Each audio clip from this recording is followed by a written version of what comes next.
Welcome back to Benevolent Psychology. Today we're diving into learn how to say no without feeling guilty. We live in a world where people-pleasing is the norm.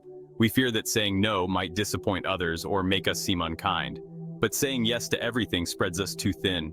Our productivity suffers and we end up feeling overwhelmed and stressed. It drains our energy and steals our time. We start to lose sight of our own needs and priorities. Learning to say no is essential for our well-being. It's about self-care and setting healthy boundaries. By saying no to things that don't serve us, we make room for what truly matters.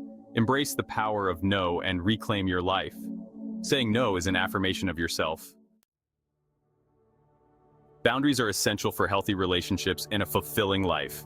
They are the lines we draw to protect our time, energy, and emotional well-being. Think of boundaries as fences around your property. They define where your responsibility ends and another person's begins. Setting clear boundaries allows us to give and receive love from a place of wholeness, not obligation. It prevents burnout and resentment. Remember, saying no to others often means saying yes to yourself. Saying no doesn't have to be confrontational. It's a common misconception that declining a request means you're being difficult or rude. In reality, it's about setting boundaries and taking care of your own needs. You can decline requests politely and respectfully while still honoring your needs. It's all about the approach and the words you choose. A polite decline can maintain relationships and show that you respect both yourself and the other person. Start by acknowledging the request. This shows that you have listened and considered what the other person is asking. It sets a positive tone for the conversation. Thank you for thinking of me. Expressing gratitude can soften the impact of your decline and shows that you appreciate the offer or invitation. Then state your decline clearly and concisely. Being direct helps avoid any misunderstandings and ensures that your message is received as intended. I won't be able to make it this time. It's important to be firm and clear in your response to avoid any ambiguity. If you're comfortable, offer a brief explanation or alternative. This can help the other person understand your situation better and shows that you are considerate of their needs as well. I already have plans, but I hope you have a great time. Offering an alternative or expressing well wishes can leave the conversation on a positive note. Remember, you don't owe anyone a lengthy justification. It's your right to say no without feeling guilty or pressured to explain yourself in detail. A simple no is enough. Confidence in your response can help reinforce your boundaries and make it clear that your decision is final. Guilt and anxiety often accompany saying no. We worry about disappointing others or damaging relationships. Recognize that these fears are normal. It's okay to feel a little uncomfortable at first. Challenge those negative thoughts. Remind yourself that you deserve to set boundaries and prioritize your well-being. The more you practice saying no, the easier it becomes. The guilt and anxiety will lessen as you experience the freedom and empowerment that come with setting healthy boundaries.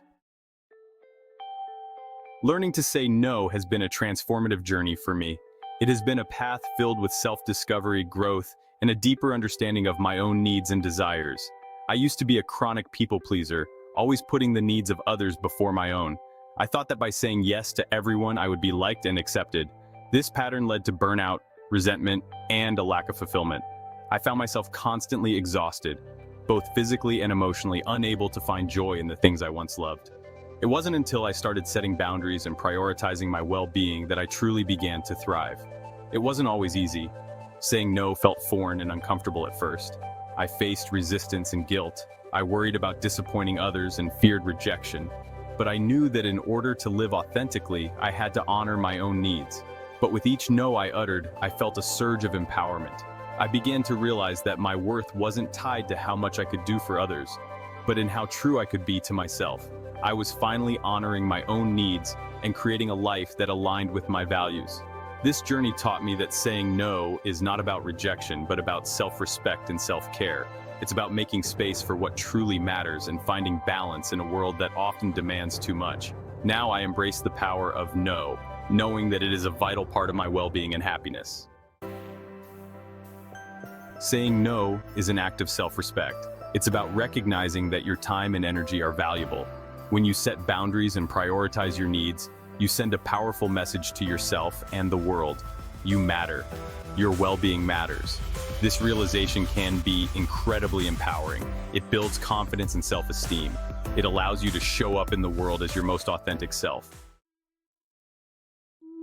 When we set boundaries and prioritize our well-being, we inspire others to do the same.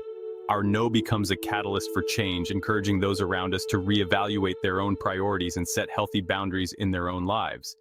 By modeling self-respect and self-care, we create a ripple effect of positive change that extends far beyond ourselves. Learning to say no is a process. It takes time, practice, and a willingness to embrace imperfection. You won't get it right every time. You'll stumble, you'll second-guess yourself, and you might even experience some guilt. That's okay. Don't let perfection be the enemy of progress. Celebrate your small victories and learn from your mistakes. Your time and energy are precious resources. Don't give them away freely. Be intentional about how you spend them. Saying no is not selfish. It's an act of self-preservation. It's about creating a life that is aligned with your values and priorities. Embrace the power of no and reclaim your life. You deserve to live a life that is full of joy, purpose, and fulfillment. Thank you so much for watching Benevolent Psychology. If you've made it to the end, you're already on your way to reclaiming your time and energy. Remember, saying no is a form of self-respect, and you don't have to feel guilty for prioritizing yourself. If you found this video helpful, don't forget to hit the like button, share it with someone who needs to hear this message, and subscribe for more content like this. Tap that notification bell so you don't miss any future videos. For more practical advice on mental health and personal growth, check out our playlist, Psychology Tips for Mental Health and Personal Growth, linked below and in the description. And as always, keep empowering your mind one video at a time. Until next time, take care and remember, you deserve to prioritize yourself.